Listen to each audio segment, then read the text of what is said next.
Iran के सुरक्षा प्रमुख अली लारीजानी के मारे जाने की पुष्टि हो चुकी है। ये बहुत बड़ी खबर है, वॉर ब्रेकिंग आप तक पहुंचा दे। ईरान की मीडिया ने लारीजानी के मारे जाने की पुष्टि की है। रिपोर्ट के मुताबिक ईरान की सुप्रीम नेशनल सिक्योरिटी काउंसिल ने बताया कि लारीजानी, उनके बेटे और एक सहायक रात भर चले इजरायली हमले में लारीजानी ढेर हो गए, मारे यहां पर गए हैं। और ये वही पूरी तस्वीर नजर आ रही है जो बिल्डिंग आप इस वक्त देख रहे हैं, जहां को लेकर यह दावा किया जा रहा है कि इसी घर में लारीजानी मौजूद थे। देखिए, यह खबर अपने आप में बहुत बड़ी खबर है। सवाल क्योंकि यह भी सामने आ रहा था कि अगर सुप्रीम लीडर की मौत हो गई तो फिर आखिर ये युद्ध ऐसे आगे बढ़ कैसे रहा है। दरअसल लारीजानी के हाथों में ही ये पूरी कमान थी, क्योंकि IRGC का सबसे प्रमुख हिस्सा लारीजानी ही यहां पर थे। और सोचिए, IRGC जो कि ईरान की सबसे बड़ी ताकत यहां पर कही जाती थी, उसे भी भारी नुकसान यहां पर अमेरिका और इजरायल के जॉइंट अटैक में पहुंचाया गया। लेकिन लारीजानी की जुबान से निकला एक शब्द बार बार ये बता रहा था कि ईरान अभी युद्ध में और लंबे वक्त तक टिकने की कुव्वत रखता है। लेकिन पहले ट्रंप का दावा सामने आया, इजरायल का भी दावा यहां पर सामने आया, और अब ईरानी मीडिया ने इस बात की पुष्टि कर दी। और पहली तस्वीर जो आप देख रहे हैं वो दरअसल उसी घर की बताई जा रही है जहां पर लारीजानी मौजूद थे। और उसके बाद लारीजानी का खात्मा, उनकी मौत यहां पर जो बड़े दावे के तौर पर डोनाल्ड ट्रंप के जरिए सामने आई, इजरायल के जरिए भी यहां पर सामने आई। ईरानी मीडिया ने इसकी पुष्टि कर दी है।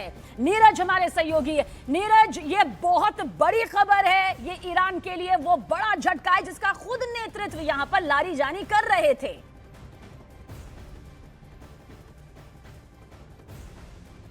नीरज, मेरी आवाज अगर आप तक पहुंच पा रही है तो लारीजानी का मारा जाना अपने आप में बहुत बड़ा झटका ही नहीं, क्योंकि ये तो अपने आप में नेतृत्व कर रहे थे इस पूरे युद्ध का।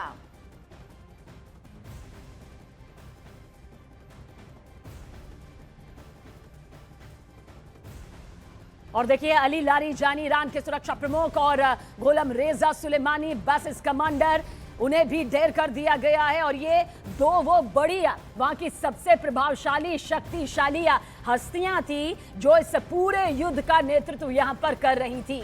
और लारीजानी का तो बयान भी बार बार सामने आ रहा था कि वो इस युद्ध को आगे ले जा सकते हैं।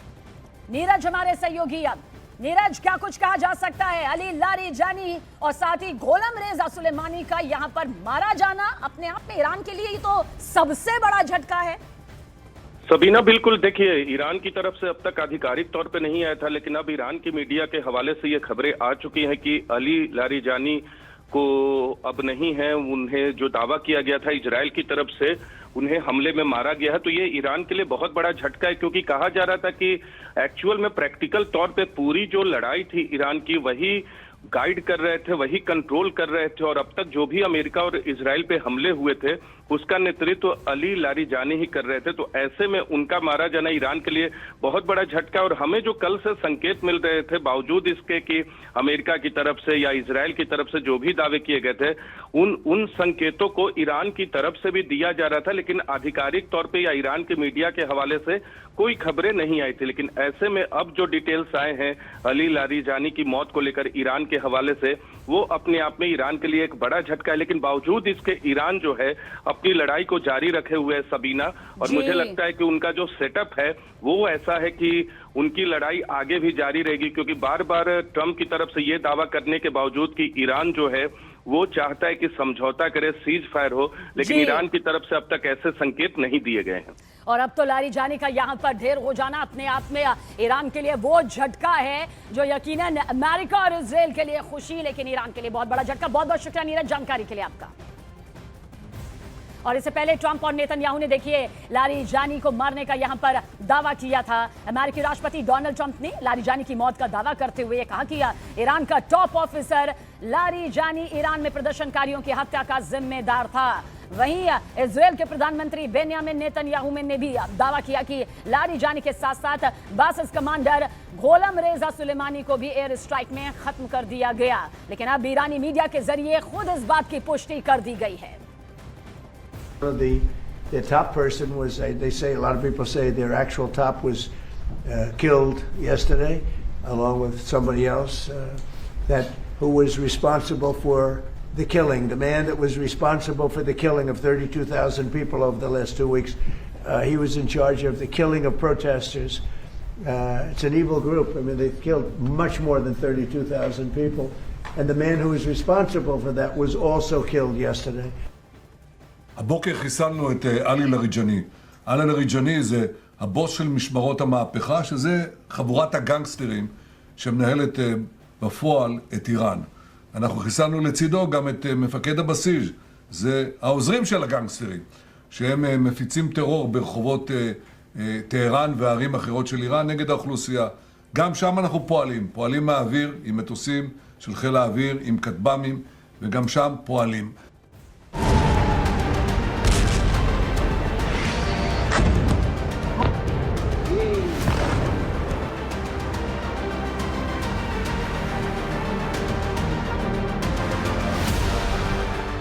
इजराइल कट्टर और खूंखार लड़ाका है।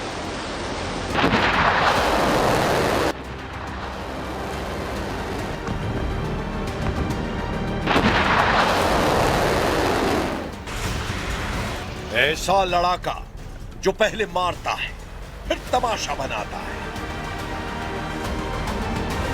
ईरान के top security in charge Ali Larijani का भी इजराइल ने यही हाल किया है। एक झटके में इजराइल ने ईरान के 4 बड़े कमांडरों को ढेर कर दिया है। इजराइल के रक्षा मंत्री ने दावा किया है कि ईरान के अघोषित वॉर कमांडर अली लारिजानी को बमों से इतना मारा गया है कि उनके चीथड़े उड़ गए हैं। लारिजानी से भयानक मौत इजराइल ने बासिज पैरामिलिट्री मिलिशिया के चीफ गुलाम रेजा सुलेमानी को दी है। सुलेमानी के डिप्टी सैयद कारिशी मिसाइल धमाकों में बेमौत मारे गए हैं। यही नहीं, इजराइल ने ईरान के IRGC वायुसेना के चीफ को मार डालने का दावा किया है। नेतन्याहू का अगला टारगेट अब IRGC के डिप्टी चीफ अहमद वहीदी है। הבוקר חיסלנו את עלי לריג'אני. עלי לריג'אני זה הבוס של משמרות המהפכה, שזה חבורת הגנגסטרים שמנהלת בפועל את איראן. אנחנו חיסלנו לצידו גם את מפקד הבסיס, זה העוזרים של הגנגסטרים, שהם מפיצים טרור ברחובות טהרן וערים אחרות של איראן נגד האוכלוסייה. גם שם אנחנו פועלים מהאוויר עם מטוסים של חיל האוויר, עם כטב"מים, וגם שם פועלים. אנחנו מערערים את המשטר הזה בתקווה לתת לעם האיראני הזדמנות לסלק אותו. नेतन्याहू भड़के हुए हैं। ईरान ने जब से उनकी मौत का हवा बनाया है, बीबी का दिमाग गर्म हो गया है। उन्होंने ईरान के उन सभी लीडरों को खल्लास करने के ऑर्डर दे दिए हैं जो बयानबाजी कर रहे हैं, क्योंकि ईरान की बयानबाजी से ट्रंप बौखला गए हैं। ट्रंप हॉर्मुज स्ट्रेट पर ईरान के बैरिकेडिंग नहीं तोड़ पाने से बेचैन हो गए हैं।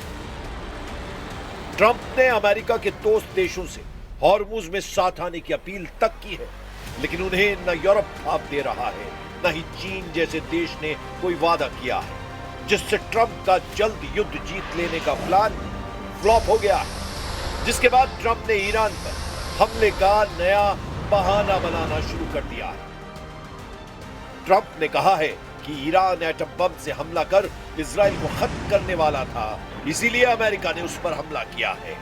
Knock out Israel with their nuclear weapon, but after we knocked out their nuclear potential weapon, they started building missiles, thousands and thousands of missiles. Trump ने दावा किया है कि उन्होंने तीसरे विश्व युद्ध को टाल दिया है, लेकिन उन्हें यह अंदाजा नहीं था कि ईरान इतनी मजबूती से युद्ध में टिका रहेगा। ट्रंप ने पहली बार यह बात कबूल कर ली है कि ईरान ने उन्हें सरप्राइज दिया है। There was no expert that would say that was going to happen. It's not a question of like, gee, should you have known? And if we did know, big deal. I mean, we have to do what we have to do.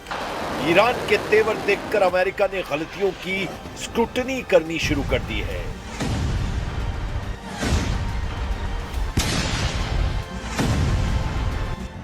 Trump ने अब खुफिया report के भरोसे रहना बंद कर दिया है।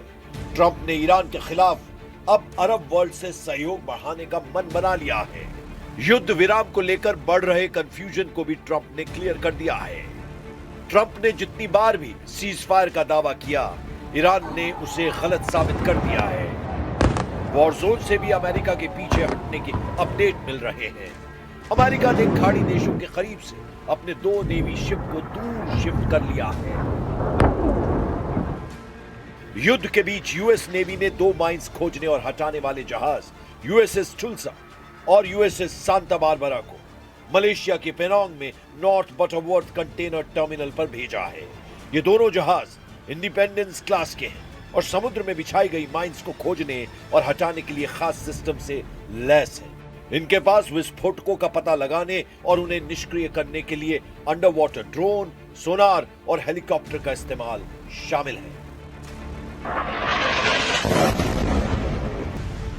अब ईरान वॉर जोन में ट्रंप का अकेला लड़ाका यूएसएस कैनबरा तैनात है। वहीं ईरान ने पूरे समुद्री इलाके को 5000 बारूदी सुरंगों से पाट रखा है। ईरान मिलिट्री प्रवक्ता इब्राहिम ज़ोल्फागरी ने ट्रंप को धमकी दी है कि उनके ऑपरेशन फ्यूरी को ईरान ऑपरेशन फियर में बदलने वाला है। Message to the President of the United States.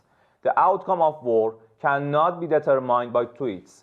The result of a war is determined in the field, the very place where you and your forces do not dare to approach, and you can only talk about it in your tweets.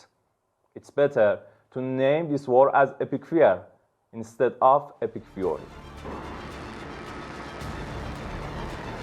America Iran के हथियारों को तबाह कर रहा है। Israel Iran की leadership के सफाई में लगा है।